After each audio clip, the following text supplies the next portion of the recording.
8 hours, 40 minutes. Doc whips off his shorts. He is now totally naked. Nevada's shocked by Doc's white, flabby body. "Oh my goodness!" "You want some of this?" Doc laughs at Nevada. Nevada shakes her head, at a loss for words. Still naked, Doc walks to the container and opens up the rear cabin door of the Humvee and pulls out a shovel. Back outside, he hits the shovel's neck against the side of the container. With a loud clang, the shovel breaks away from its wooden pole. He fixes his shorts to the pole. "Hey, Doc, whatever you're doing there, it would work a lot better for all of us if you just put your clothes back on," Lloyd says. "I came into this world buck raw naked, and if it comes to it, that's exactly the way I intend to leave it," Doc continues. "I find in times like these, words speak louder than actions, because," he switches to fluent Japanese, "words give us the ability to negotiate conflict in peaceful means. Fighting does not determine who is right, but only who is left." Lloyd looks blank. Not sure I follow you." "Time for talking." Doc strides over to the Honda, jumps on, and starts it. He rams his makeshift truce flag into the quad steel frame. Books breaks away from the scope and calls down, "Hey, Doc, we need to stay together." "What are you going to do, Books? Call the cops?"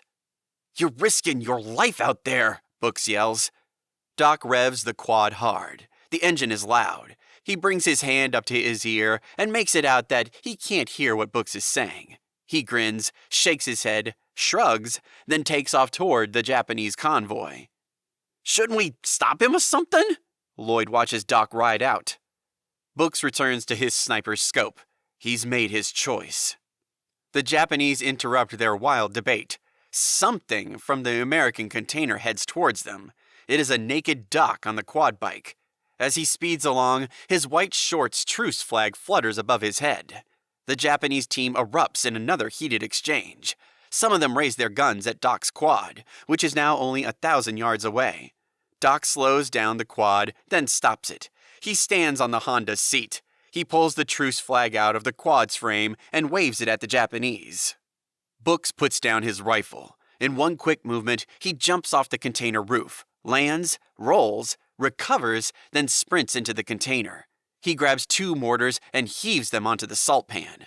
His powerful arm muscles flex and bulge with the exertion. Jim helps him, and they work together, setting up both mortars behind the container.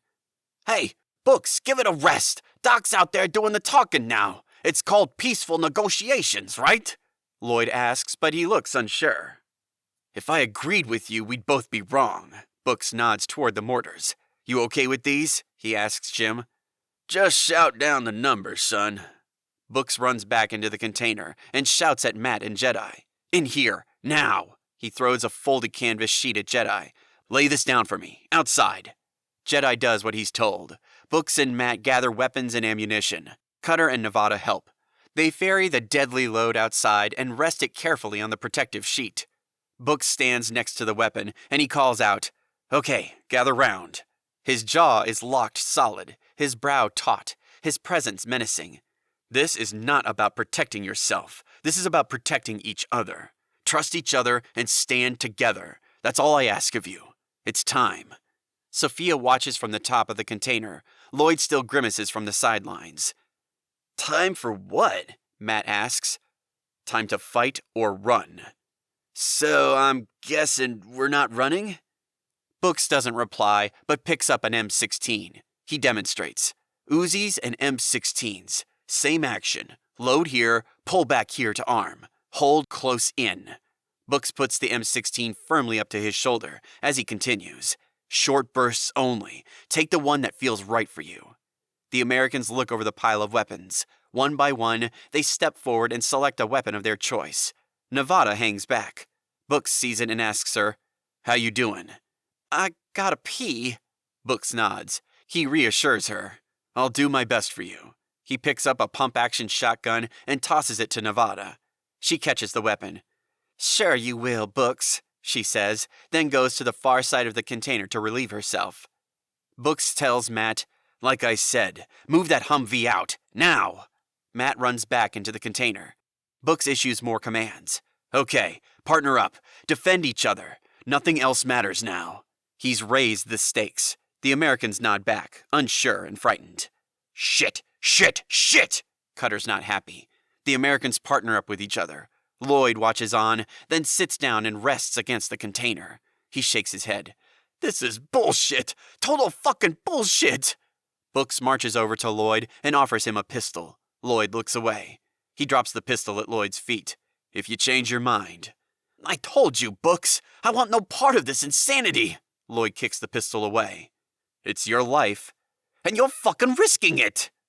Books heads back to help Jim set up the mortars. Matt jumps into the Humvee. He turns the ignition key. The massive engine roars to life.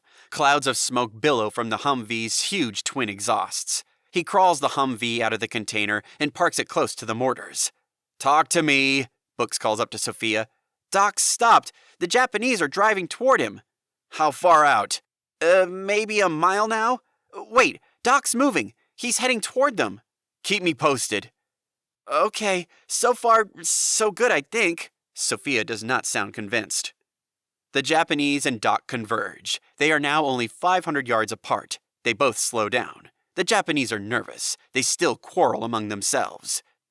Hey, Books, you might want to come up and see this, Sophia calls down. Looks like some sort of standoff out there. Books leaps back up onto the container roof. He hands Sophia a pistol and full clips of bullets. She takes the gun. Normally, I'd say thanks. Normally, I'd say it's my pleasure. He picks up the sniper rifle and lies down. Sophia rams a clip into her pistol. She doesn't need any instruction. Through the rifle's scope, Books checks out Doc, then studies the Japanese. He is focused. He is unaware of Sophia admiring his rugged features. She thinks, in another time and place, he'd be on my radar. Books senses Sophia looking at him. He breaks away from the scope. You gonna be okay? Don't worry about me. I'm only slightly terrified.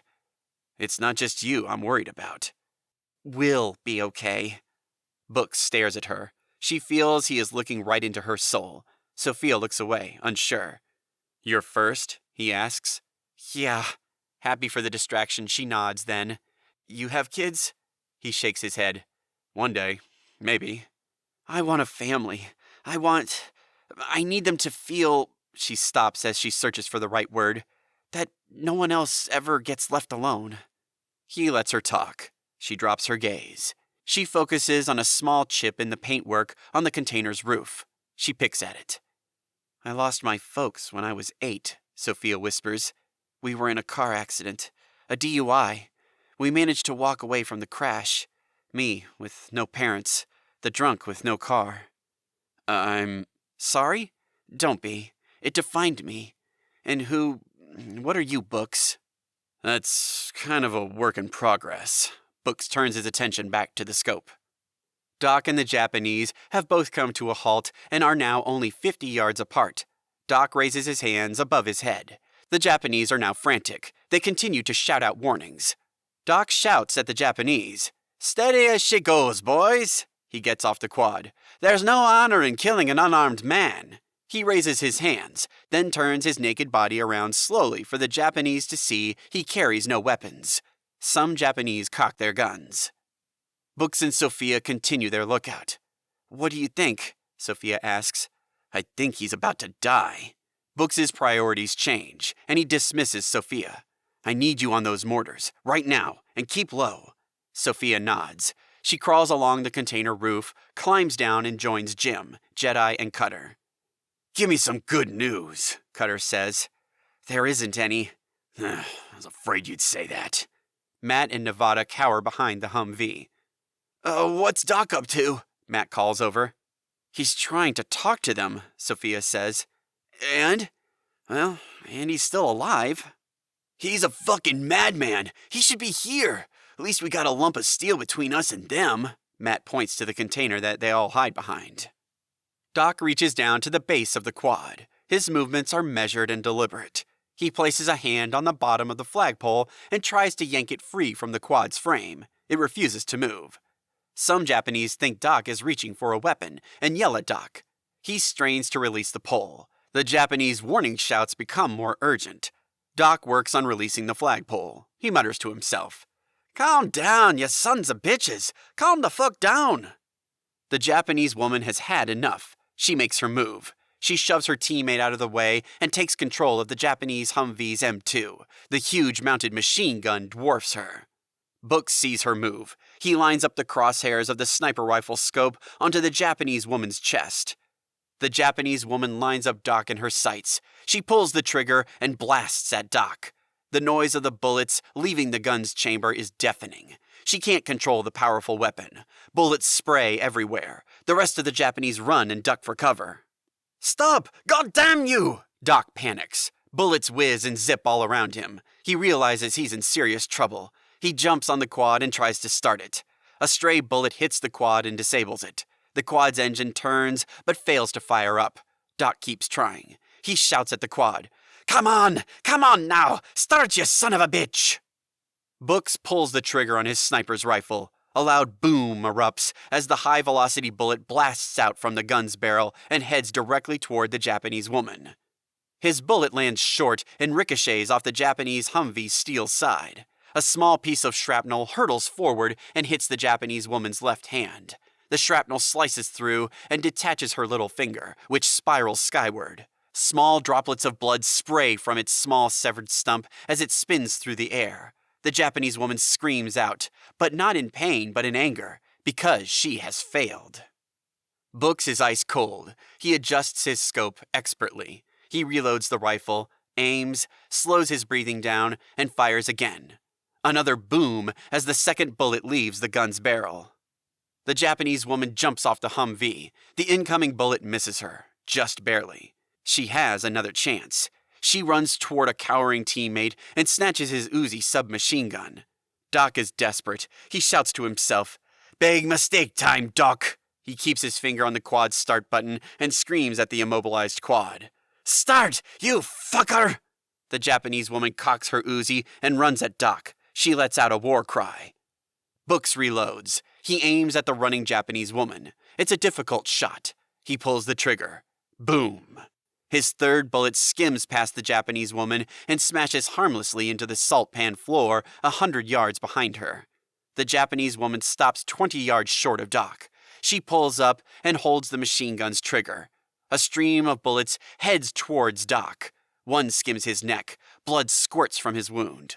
Doc clamps one hand onto the deep gash. Blood pumps out between his fingers. He keeps trying to start the quad with his free hand. This time, the quad starts. Doc opens up the quad's throttle. It jams fully open. The quad takes off at full speed. Doc clings on for his life. Book manages a "Doc's hit" to the Americans below. He concentrates on killing the Japanese woman and makes a minute final adjustment to the gun's scope. He aims and fires his fourth bullet. Another loud boom rings out. The killer's shot hits the Japanese woman squarely in the chest. Her cavity explodes. The force of the impact drives her body backwards. She lands in a crumpled dead heap. Doc is still alive. He rides for his life. He clings onto the speeding quad. It rockets past a Japanese man who fires his M16 at Doc. Books reloads. His sights are now targeted. He kills the Japanese shooter with a headshot. Doc still lives.